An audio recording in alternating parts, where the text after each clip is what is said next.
Yeah, for sure. It's a really good question. I was sort of reflecting on it a little bit over the weekend because I think the skills you learn when you're doing performing arts, and also I was doing performing arts, but I was also teaching, so I think they're also very Mm.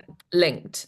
I kind of separated them out into sort of three key skills. So the first is sort of that more like research based.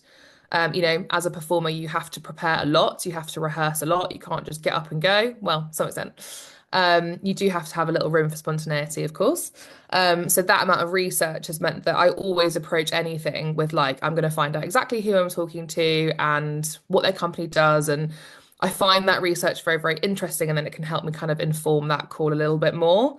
The second is kind of reading the room and kind of interacting with the audience and making sure you're aware of the nuances of the people that you're speaking to and the relationships that are in the room and sort of who holds the most power and is it actually the person who's a decision maker or is it like a very strong voice and coming from the background?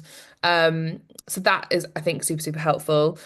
And then just storytelling. So kind of creating a story around who you are and what you're selling and why you're there. I've been really lucky in that all of the jobs that I've been in, I've been working on a product or a service that I genuinely truly believe in. So there's already a story there. And I think, these are services that are going to provide real value to people's lives. So that's an easy story to tell. I can already tell that story really, really well. But having a performing arts background means that I can tell it, in a very enthusiastic way and kind of perform it, I guess, but not hopefully, so it's obvious.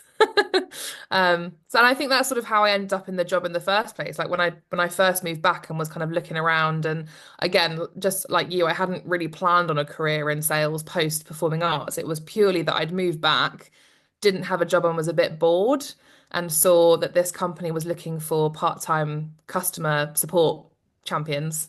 So I thought, oh, I could do that. And I still chat on the phone with some people a couple of hours a day. That sounds great.